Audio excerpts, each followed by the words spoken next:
ನಮಸ್ಕಾರ ಸ್ನೇಹಿತರೆ, ಹೇಗಿದ್ದಾರೆ ಎಲ್ಲರೂ ಚೆನ್ನಾಗಿದ್ದಾರೆ ಅನ್ಕೊಂಡು ಸ್ನೇಹಿತರೆ. ಎಲ್ರಿಗೂ SPB ಮೀಡಿಯಾದ ಮತ್ತೊಂದು ವಿಡಿಯೋಗೆ ತಮಗೆಲ್ರಿಗೂ ಸ್ವಾಗತ ಸುಸ್ವಾಗತ. ಸ್ನೇಹಿತರೆ, 2025ರ ವರ್ಷದಲ್ಲಿ ಜುಲೈ 16 ನಂತರ ಹಾಗೆ ಜುಲೈ 26 ನಂತರ ಈ ಕನ್ಯಾ ರಾಶಿಯವರಿಗೆ ಏನೆಲ್ಲ ಅದೃಷ್ಟ ಒಲಿಯಲಿದೆ, ಈ ಕನ್ಯಾ ರಾಶಿಗೆ ಸಂಬಂಧಪಟ್ಟಂತೆ ಆರೋಗ್ಯ, ಶಿಕ್ಷಣ, ಉದ್ಯೋಗ, ಆರ್ಥಿಕ ಸ್ಥಿತಿ, ಕುಟುಂಬ ಮತ್ತು ವ್ಯಾಪಾರದ ಬಗ್ಗೆ ಏನೆಲ್ಲ ಗೋಚರ ಫಲಿತಾಂಶಗಳನ್ನು ನೀವು ಕಂಡಿದ್ದೀರಿ, ಗ್ರಹ ಸಂಚಾರಗಳ ಫಲದಿಂದ ಜುಲೈ 16 ನಂತರ ಏನೆಲ್ಲ ಪ್ರತಿಫಲವನ್ನು ಕಂಡಿದ್ದೀರಿ, ಹಾಗೆಯೇ ಜುಲೈ 26 ಕೂಡ ನಿಮಗೆ ಪ್ರಮುಖ ಪಾತ್ರವನ್ನು ವಹಿಸ್ತಾ ಹೋಗ್ತದೆ. ಸ್ನೇಹಿತರೆ, ಗ್ರಹಗಳ ಸಂಚಾರದಲ್ಲಿ ಸೂರ್ಯ ತನ್ನ ರಾಶಿ ಬದಲಾವಣೆಯನ್ನು ಮಾಡೋದ್ರಿಂದ ನಿಮ್ಮ ಜೀವನದಲ್ಲಿ ಏನೆಲ್ಲ ಅದೃಷ್ಟ ಒಲಿಯಲಿದೆ, ಯಾವುದರಲ್ಲಿ ಶುಭವಾಗಲಿದೆ, ಯಾವುದರಲ್ಲಿ ಬಹಳ ಎಚ್ಚರಿಕೆಯನ್ನು ವಹಿಸಬೇಕು ಎಂಬುದರ ಸಂಪೂರ್ಣ ಮಾಹಿತಿಯನ್ನು ತಿಳಿಸ್ಕೊಡ್ತಾ ಹೋಗ್ತಾನೆ. ಸ್ನೇಹಿತರೆ, ಅದರಿಂದ ವಿಡಿಯೋನ ಸ್ಕಿಪ್ ಮಾಡದೆ ಇಲ್ಲಿಂದ ಕೊನೆ ತನಕ ನೋಡ್ತಾ ಹೋಗಿ. ಓಡಿಸಿ ವಿಡಿಯೋನ ನೋಡೋದ್ರಿಂದ ನಿಮಗೆ ಅಷ್ಟು ಇನ್ಫಾರ್ಮೇಷನ್ ಅರ್ಥ ಆಗೋದಿಲ್ಲ ಸ್ನೇಹಿತರೆ. ಸೊ ಫಸ್ಟಿಂದ ಎಂಡ್ ತನಕ ವಿಡಿಯೋನ ವಾಚ್ ಮಾಡಿ. ಹಾಗೆ ನಮ್ಮ ಈ ವಿಡಿಯೋ ಇಷ್ಟ ಆಗಿತ್ತು ಅಂದರೆ ವಿಡಿಯೋಗೆ ಒಂದು ಲೈಕ್ ಮಾಡಿ ಸ್ನೇಹಿತರೆ. ಇನ್ನು ತಡ ಮಾಡೋದು ಬೇಡ ಸ್ನೇಹಿತರೆ. ಕನ್ಯಾ ರಾಶಿಯವರಿಗೆ ಜುಲೈ 16 ನಂತರ ಹಾಗೆ ಜುಲೈ 26ರಿಂದ ಏನೆಲ್ಲ ಬದಲಾವಣೆಗಳು ಆಗಲಿದೆ ಅಂತ ಈಗ ಒಂದೊಂದಾಗಿ ತಿಳಿಸ್ಕೊಡ್ತಾ ಹೋಗ್ತಾನೆ. ಗಮನವಿಟ್ಟು ನೋಡ್ತಾ ಹೋಗಿ ಸ್ನೇಹಿತರೆ. ಮೊದಲನೇದಾಗಿ ಕನ್ಯಾ ರಾಶಿ ಚಕ್ರದ 6ನೇ ರಾಶಿಯಾಗಿರ್ತದೆ. ಕನ್ಯಾ ರಾಶಿಯನ್ನ 2ನೇ ಅತಿ ದೊಡ್ಡ ನಕ್ಷತ್ರ ಪುಂಜವೆಂದಲೂ ಕರೆಯುತ್ತಾಗ್ತದೆ ಸ್ನೇಹಿತರೆ. ಇದು ರಾಶಿ ಚಕ್ರದ 150ರಿಂದ 180 ಡಿಗ್ರಿಗಳನ್ನು ಒಳಗೊಂಡಿದ್ದು, ಉತ್ತರ ಪಾಲ್ಗುಣಿ ನಕ್ಷತ್ರ 2, 3, 4 ಪಾದಗಳು, ಹಸ್ತ ನಕ್ಷತ್ರ 4 ಪಾದಗಳು ಮತ್ತು ಚಿತ್ತ ನಕ್ಷತ್ರ 1, 2 ಪಾದದ ಅಡಿಯಲ್ಲಿ ಜನಿಸಿದ ವ್ಯಕ್ತಿಗಳು ಈ ಕನ್ಯಾ ರಾಶಿಯ ವ್ಯಾಪ್ತಿಗೆ ಬರ್ತಾರೆ ಸ್ನೇಹಿತರೆ. ಈ ರಾಶಿಯ ಅಧಿಪತಿ ಬುಧ ಗ್ರಹವಾಗಿರಲಿದೆ ಸ್ನೇಹಿತರೆ. ಇನ್ನು ಈ ಕನ್ಯಾ ರಾಶಿಯವರಿಗೆ ಜುಲೈ ತಿಂಗಳಿನಲ್ಲಿ ಗ್ರಹಗಳ ಸಂಚಾರ ಹೇಗಿತ್ತು, ಜುಲೈ 16 ನಂತರ ಏನೆಲ್ಲ ಬದಲಾವಣೆಯನ್ನ ಕಂಡಿದ್ದೀರಿ ಅಂತ ಕೇಳೋದಾದ್ರೆ ಸ್ನೇಹಿತರೆ, ಮೊದಲನೇದಾಗಿ ಸೂರ್ಯಗ್ರಹದ ಸ್ಥಾನವು ನಿಮ್ಮ ರಾಶಿಯ 12ನೇ ಮನೆಯ ಅಧಿಪತಿಯಾಗಿರುವಂತಹ ಸೂರ್ಯನು ಜುಲೈ 16ರಂದು ನಿಮ್ಮ 10ನೇ ಮನೆಯ ಮಿಥುನ ರಾಶಿಯಿಂದ 11ನೇ ಮನೆಯ ಕಟಕ ರಾಶಿಗೆ ಪ್ರವೇಶವನ್ನು ಮಾಡ್ತಾನೆ ಸ್ನೇಹಿತರೆ. ಈ ರಾಶಿ ಬದಲಾವಣೆಯಿಂದ ನಿಮ್ಮಲ್ಲಿ ವೃತ್ತಿ ಹಾಗೆ ಲಾಭಗಳು ಮತ್ತು ಆಸೆ, ಸಾಮಾಜಿಕ ವಲಯದ ಮೇಲೆ ನಿಮ್ಮ ಗಮನವೂ ಕೂಡ ಹೆಚ್ಚಾಗ್ತಾ ಹೋಗ್ತದೆ ಸ್ನೇಹಿತರೆ. ಸೂರ್ಯನಿಂದ ನಿಮಗೆ ಲಾಭಗಳು ಬರುವಂತಹ ಚಾನ್ಸಸ್ ಕೂಡ ಜುಲೈ 16 ನಂತರ ಇರಲಿದೆ ಸ್ನೇಹಿತರೆ. ಇನ್ನು ಬುಧ ಗ್ರಹದ ಸ್ಥಾನದ ವಿಚಾರಕ್ಕೆ ಬರೋದಾದರೆ, ಬುಧನು 1ನೇ ಮತ್ತು 10ನೇ ಮನೆಯ ಅಧಿಪತಿಯಾಗಿರುವಂತಹ ಬುಧನು ಇಡೀ ಜುಲೈ ತಿಂಗಳು ನಿಮ್ಮ 11ನೇ ಮನೆಯಲ್ಲಿ ಇರ್ತಾನೆ.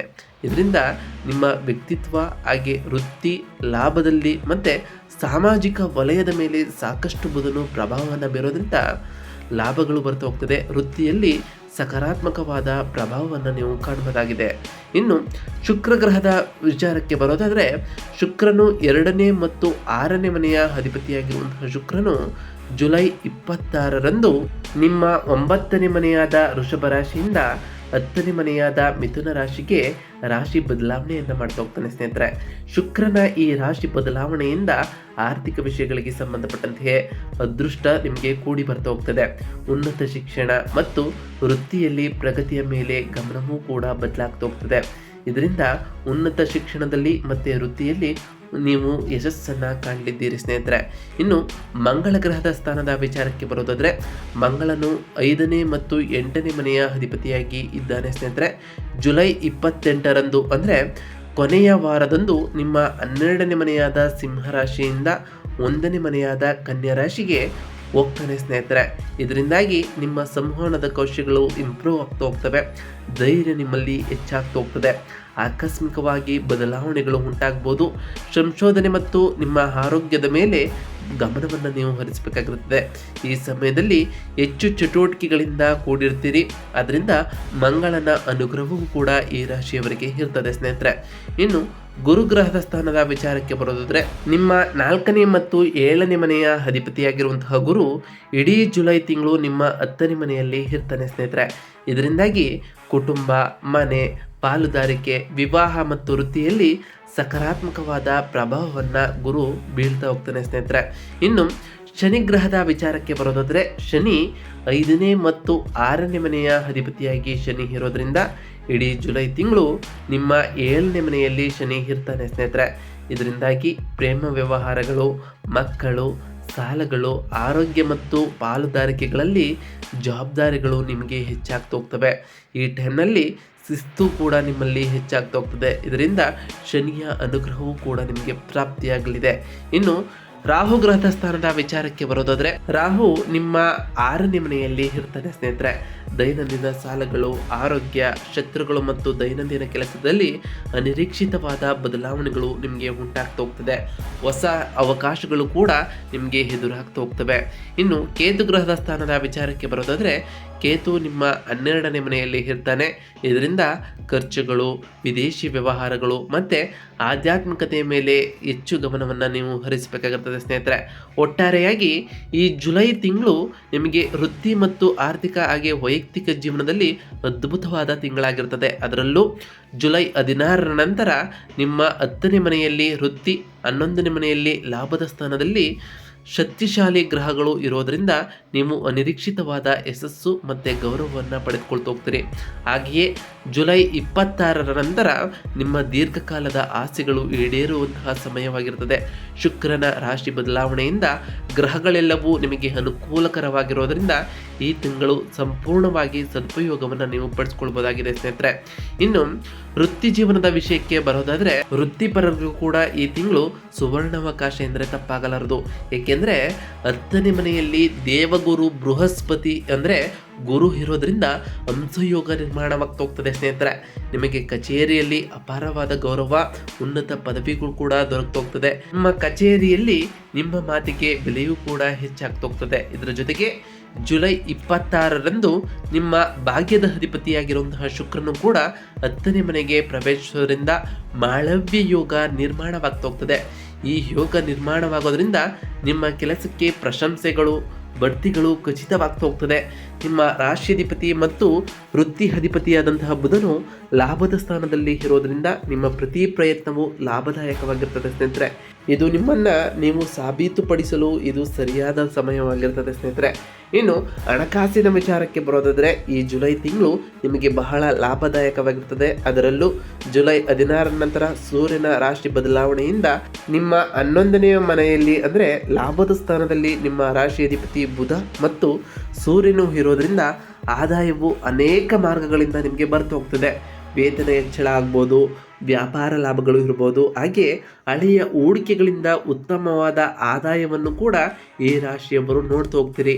ನಿಮ್ಮ 10ನೇ ಮನೆಯಲ್ಲಿ ಗುರು ಶುಕ್ರರ ದೃಷ್ಟಿ ಇರೋದ್ರಿಂದ ಹೊಸ ಮನೆ, ವಾಹನ ಅಥವಾ ಇತರ ಸ್ಥಿರ ಆಸ್ತಿಗಳನ್ನು ನೀವು ಖರೀದಿಸಲು ಇದು ಅನುಕೂಲಕರವಾದಂತಹ ತಿಂಗಳು ಈ ಜುಲೈ ತಿಂಗಳಾಗಿರ್ತದೆ ಸ್ನೇಹಿತರೆ. ಆರ್ಥಿಕವಾಗಿ ಬಹಳ ಬಲವಾಗಿ ಈ ತಿಂಗಳಿನಲ್ಲಿ ಇರ್ತೀರ ಸ್ನೇಹಿತರೆ. ಇನ್ನು ಕುಟುಂಬ ಮತ್ತು ಸಂಬಂಧಗಳಿಗೆ ಸಂಬಂಧಪಟ್ಟಂತಹ ವಿಚಾರವನ್ನು ನೋಡ್ತಾ ಹೋಗೋದಾದರೆ, ಈ ಜುಲೈ ತಿಂಗಳು ಬಹಳ ಸಂತೋಷದಿಂದ ಮತ್ತು ಸಾಮರಸ್ಯದಿಂದ ಕೂಡಿರುವಂತಹ ತಿಂಗಳಾಗಿರ್ತದೆ. ನಿಮ್ಮ 7ನೇ ಮನೆಯ ಅಧಿಪತಿಯಾದಂತಹ ಗುರು ವೃತ್ತಿ ಸ್ಥಾನದಲ್ಲಿ ಬಲವಾಗಿರೋದ್ರಿಂದ ನಿಮ್ಮ ಜೀವನ ಸಂಗಾತಿಯಿಂದ ಸಂಪೂರ್ಣ ಬೆಂಬಲವೂ ಕೂಡ ದೊರೆತು ಹೋಗ್ತದೆ. ಅವರ ಸಲಹೆಗಳು ಮತ್ತು ನಿಮ್ಮ ವೃತ್ತಿ ಪ್ರಗತಿಗೆ ಸಹಾಯವನ್ನು ಇದು ಮಾಡ್ತಾ ಹೋಗ್ತದೆ ಸ್ನೇಹಿತರೆ. 7ನೇ ಮನೆಯಲ್ಲಿ ಶನಿ ಇರೋದರಿಂದ ನಿಮ್ಮ ಸಂಗಾತಿಯೊಂದಿಗಿನ ಸಂಬಂಧದಲ್ಲಿ ಸ್ವಲ್ಪ ಗಾಂಭೀರ್ಯತೆ ಮತ್ತು ಜವಾಬ್ದಾರಿಗಳು ಕೂಡ ಹೆಚ್ಚಾಗ್ಬೋದು. ಒಬ್ಬರಿಗೊಬ್ಬರು ಸಮಯ ಮೀಸಲಿಡುವುದು ಬಹಳ ಮುಖ್ಯವಾಗಿರ್ತದೆ. ವಿವಾಹಕ್ಕಾಗಿ ಕಾಯುವಂಥವರಿಗೆ ಉತ್ತಮ ಸಂಬಂಧವೂ ಕೂಡ ಕೂಡಿ ಬರ್ತಾ ಹೋಗ್ತದೆ. ಹಳೆಯ ಸ್ನೇಹಿತರನ್ನು ಭೇಟಿಯಾಗಿ ಸಂತೋಷವಾಗಿ ಕಾಲವನ್ನು ಕಳೆಯುವಂತಹ ಸಮಯ ಈ ಕನ್ಯಾ ರಾಶಿಯವರದು ಆಗಿರ್ತದೆ ಸ್ನೇಹಿತರೆ. ಇನ್ನು ಆರೋಗ್ಯದ ವಿಚಾರಕ್ಕೆ ಬರೋದಾದರೆ, ಆರೋಗ್ಯದ ದೃಷ್ಟಿಯಿಂದ ಈ ತಿಂಗಳು ಬಹಳ ಚೆನ್ನಾಗಿರ್ತದೆ ಸ್ನೇಹಿತರೆ. ನಿಮ್ಮ 6ನೇ ಸ್ಥಾನದಲ್ಲಿ ರಾಹು ಇರೋದ್ರಿಂದ ಅಂದರೆ ರೋಗದ ಸ್ಥಾನದಲ್ಲಿ ರಾಹು ಇರೋದ್ರಿಂದ ಶತ್ರುಗಳ ಜೊತೆಗೆ ರೋಗಗಳು ನಿಮಗೆ ಹತ್ತಿರ ಸುಳಿಯುವುದಿಲ್ಲ ಸ್ನೇಹಿತರೆ. ನೀವು ಬಹಳ ಚಟುವಟಿಕೆಯಿಂದ ಉತ್ಸಾಹದಿಂದ ಇರ್ತೀರಿ. ಯಾವುದೇ ದೀರ್ಘಕಾಲದ ಅನಾರೋಗ್ಯಗಳು ಇದ್ದರೂ ಕೂಡ ಈ ತಿಂಗಳು ನಿಮಗೆ ನಿಯಂತ್ರಣದಲ್ಲಿ ಇರ್ತದೆ. ಅದರಲ್ಲೂ ಜುಲೈ 16ರ ನಂತರ ಅವುಗಳೆಲ್ಲ ಬೇಗನೆ ಚೇತರಿಸಿಕೊಳ್ತಾ ಹೋಗ್ತವೆ. 12ನೇ ಮನೆಯಲ್ಲಿ ಕೇತು ಇರೋದ್ರಿಂದ ಕೆಲವೊಮ್ಮೆ ಮಾನಸಿಕ ಒತ್ತಡ, ನಿದ್ರಾಹೀನತೆಯಂತಹ ತೊಂದರೆಗಳು ನಿಮಗೆ ಕಾಣಬಹುದು. ಧ್ಯಾನ ಮತ್ತು ವ್ಯಾಯಾಮವನ್ನು ಮಾಡೋದ್ರಿಂದ, ಸರಿಯಾದ ವಿಶ್ರಾಂತಿಯನ್ನು ತೆಗೆದುಕೊಳ್ಳೋದ್ರಿಂದ ಇದನ್ನೆಲ್ಲ ನಿವಾರಿಸಬಹುದಾಗಿದೆ. ಹಾಗೆಯೇ ನಿಮಗೆ ಮಾನಸಿಕ ಶಕ್ತಿ ಹಾಗೆ ದೈಹಿಕ ಶಕ್ತಿಯು ಕೂಡ ವೃದ್ಧಿ ಆಗ್ತಾ ಹೋಗ್ತದೆ ಸ್ನೇಹಿತರೆ. ಇನ್ನು ವ್ಯಾಪಾರದ ವಿಚಾರಕ್ಕೆ ಬರೋದಾದರೆ, ವ್ಯಾಪಾರಿಗಳಿಗೆ ಇದು ಲಾಭದ ಸುಗ್ಗಿಯನ್ನು ತರುವಂತಹ ತಿಂಗಳಾಗಿರ್ತದೆ. ಅದರಲ್ಲೂ ಜುಲೈ 16ರ ನಂತರ ಮಾರಾಟ ಮತ್ತು ಲಾಭಗಳು ಗಣನೀಯವಾಗಿ ಹೆಚ್ಚಾಗ್ತಾ ಹೋಗ್ತವೆ. ನಿಮ್ಮ 7ನೇ ಮನೆಯ ಅಧಿಪತಿ ಗುರು ಬಲವಾಗಿ ಇರೋದ್ರಿಂದ ಪಾಲುದಾರಿಕೆ ವ್ಯವಹಾರಗಳು ಬಹಳ ಲಾಭದಾಯಕವಾಗಿರ್ತದೆ ಸ್ನೇಹಿತರೆ. ಹೊಸ ಉದ್ಯಮಗಳನ್ನು ಪ್ರಾರಂಭಿಸಬೇಕು ಅಥವಾ ವ್ಯಾಪಾರವನ್ನು ವಿಸ್ತರಿಸಬೇಕು ಅಂತ ಅಂದ್ಕೊಂಡಿರೋರಿಗೆ ಇದು ಅನುಕೂಲಕರವಾದ ಸಮಯವಾಗಿರ್ತದೆ ಸ್ನೇಹಿತರೆ. ನಿಮ್ಮ ವ್ಯಾಪಾರಕ್ಕೆ ಸಮಾಜದಲ್ಲಿ ಉತ್ತಮ ಹೆಸರು ಮತ್ತು ಮನ್ನಣೆಯೂ ಕೂಡ ದೊರೆತು ಹೋಗ್ತದೆ. ಆರ್ಥಿಕವಾಗಿ ಬಹಳ ಬಲವಾಗಿ ನೀವು ಇರ್ತೀರಿ ಸ್ನೇಹಿತರೆ. ಇನ್ನು ವಿದ್ಯಾರ್ಥಿಗಳ ವಿಷಯಕ್ಕೆ ಸಂಬಂಧಪಟ್ಟಂತೆಯೇ ವಿದ್ಯಾರ್ಥಿಗಳಿಗೆ ಈ ತಿಂಗಳು ಬಹಳ ಯಶಸ್ವಿಯಾದಂತಹ ತಿಂಗಳಾಗಿರ್ತದೆ. ಅದರಲ್ಲೂ ಜುಲೈ 16 ನಂತರ ನಿಮ್ಮ ರಾಶಿ ಅಧಿಪತಿ ಬುಧನು ಲಾಭದ ಸ್ಥಾನದಲ್ಲಿ ಇರೋದರಿಂದ ಮತ್ತು ಜ್ಞಾನಕಾರಕನಾದಂತಹ ಗುರು ಕೇಂದ್ರದಲ್ಲಿ ಬಲವಾಗಿರೋದರಿಂದ ನಿಮ್ಮ ಏಕಾಗ್ರತೆ ಮತ್ತು ಸ್ಮರಣ ಶಕ್ತಿ ಹೆಚ್ಚಾಗ್ತಾ ಹೋಗ್ತದೆ. ಕಷ್ಟಪಟ್ಟು ಓದಿ ಬಯಸಿದಂತಹ ಫಲಿತಾಂಶಗಳನ್ನು ಕೂಡ ನೀವು ಸಾಧಿಸ್ತಾ ಹೋಗ್ತೀರಿ. ಸ್ಪರ್ಧಾತ್ಮಕ ಪರೀಕ್ಷೆಗಳಲ್ಲಿ ಯಶಸ್ಸನ್ನು ಸಾಧಿಸಲು ಹಾಗೆ ಉನ್ನತ ಶಿಕ್ಷಣದಲ್ಲಿ ಪ್ರವೇಶವನ್ನು ಪಡೆಯಲು ಇದು ಬಹಳ ಉತ್ತಮವಾದಂತಹ ಸಮಯವಾಗಿರ್ತದೆ. ಹಾಗೆಯೇ ಈ ಟೈಮ್ನಲ್ಲಿ ಬಹಳ ಶ್ರದ್ಧೆ, ಸಮಯ ಪರಿಪಾಲನೆ, ಏಕಾಚಿತ್ತದಲ್ಲಿ ಏಕಾಗ್ರತೆಯಿಂದ ನೀವು ಮಾಡಿದ್ದೇ ಆದರೆ ಪ್ರತಿ ಕಾರ್ಯದಲ್ಲೂ ಯಶಸ್ಸನ್ನು ನೀವು ಕಾಣಬಹುದಾಗಿದೆ ಸ್ನೇಹಿತರೆ. ಒಟ್ಟಾರೆಯಾಗಿ ಈ ಕನ್ಯಾ ರಾಶಿಯವರಿಗೆ ಈ ಜುಲೈ ತಿಂಗಳು ಸೌಭಾಗ್ಯವನ್ನು ತಂದುಕೊಡುವಂತಹ ತಿಂಗಳಾಗಿರ್ತದೆ. ಎಲ್ಲ ರೀತಿಯಲ್ಲಿ ಸಕಾರಾತ್ಮಕವಾದ ಅಂಶಗಳು ಕಂಡು ಬರ್ತಾ ಹೋಗ್ತದೆ ಸ್ನೇಹಿತರೆ. ಒಟ್ಟಾರೆಯಾಗಿ ನಿಮಗೆ ಸಮಸ್ಯೆಗಳು ಈ ಟೈಮ್ನಲ್ಲಿ ಕಂಡು ಬಂದರೆ ಈ ಸರಳ ಪರಿಹಾರಗಳನ್ನು ಮಾಡೋದ್ರಿಂದ ನಿಮ್ಮ ಜೀವನದಲ್ಲಿ ಸಾಕಷ್ಟು ಬದಲಾವಣೆಯನ್ನು ಕಾಣ್ತಾ ಹೋಗ್ತೀರಿ. ಹಾಗೆಯೇ ಅದರ ಫಲವನ್ನು ನೀವು ಪಡೆಯಬಹುದಾಗಿದೆ ಸ್ನೇಹಿತರೆ. ಆ ಪರಿಹಾರಗಳೇನು ಅಂತ ಕೇಳೋದಾದರೆ, ಮೊದಲನೇದಾಗಿ ಪ್ರತಿ ಶನಿವಾರ ಆ ಶನಿದೇವರ ಜಪವನ್ನು ಮಾಡಿ ಸ್ನೇಹಿತರೆ. ಶನಿದೇವರು ಶಿಸ್ತಿಗೆ ಹೆಚ್ಚು ಮಹತ್ವವನ್ನು ಇಡೋದ್ರಿಂದ ಶಿಸ್ತಿನಿಂದ ಇದ್ದು ಆ ಶನಿದೇವರ ಜಪವನ್ನು ಮಾಡಿ ಸ್ನೇಹಿತರೆ. ಸಾಧ್ಯವಾದರೆ ಶನಿದೇವರ ದೇವಾಲಯಕ್ಕೆ ತೆರಳಿ ಶನಿದೇವರಿಗೆ ಪ್ರಿಯವಾದಂತಹ ಕಪ್ಪು ಎಳ್ಳಿನ ಬತ್ತಿಯನ್ನು ಹಚ್ಚೋದ್ರಿಂದ ಆ ಶನಿದೇವರ ಕೃಪೆಗೆ ನೀವು ಪಾತ್ರರಾಗಬಹುದಾಗಿದೆ ಸ್ನೇಹಿತರೆ. ಹಾಗೆಯೇ ಪ್ರತಿ ಗುರುವಾರದಂದು ಓಂ ಗುರುವೇ ನಮಃ ಎಂಬ ಮಂತ್ರವನ್ನು ಪಠಿಸಿ ಸ್ನೇಹಿತರೆ. ಈ ಮಂತ್ರವನ್ನು 108 ಬಾರಿ ಜಪಿಸಿದ್ದೇ ಆದರೆ ನಿಮ್ಮ ಜೀವನದಲ್ಲಿ ಸಾಕಷ್ಟು ಬದಲಾವಣೆಯನ್ನು ಕಾಣ್ತಾ ಹೋಗ್ತೀರಿ.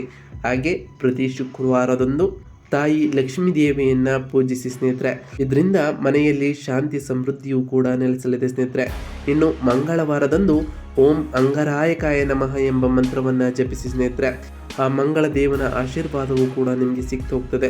ಅದೇ ದಿನ ಹನುಮಾನ್ ಚಾಲಿಸವನ್ನು ಪಠಿಸೋದ್ರಿಂದ ನಿಮ್ಮಲ್ಲಿ ಧೈರ್ಯ ಮತ್ತು ಶಾಂತಿಯೂ ಕೂಡ ಹೆಚ್ಚಾಗ್ತಾ ಹೋಗ್ತದೆ ಸ್ನೇಹಿತರೆ. ನಾವು ಈಗ ತಿಳಿಸ್ಕೊಡುವಂತಹ ಈ ಎಲ್ಲ ಸರಳ ಪರಿಹಾರಗಳನ್ನು ನೀವು ಮಾಡಿದ್ದೇ ಆದರೆ ನಿಮ್ಮ ಜೀವನದಲ್ಲಿ ಸಾಕಷ್ಟು ಬದಲಾವಣೆಯನ್ನು ಕಾಣ್ತೀರಿ ಸ್ನೇಹಿತರೆ. ಇದಾಗಿತ್ತು ಇವತ್ತಿನ ಒಂದು ವಿಡಿಯೋ ಸ್ನೇಹಿತರೆ. ವಿಡಿಯೋ ಇಷ್ಟ ಆಗಿತ್ತು ಅಂದರೆ ವಿಡಿಯೋಗೆ ಒಂದು ಲೈಕ್ ಮಾಡಿ.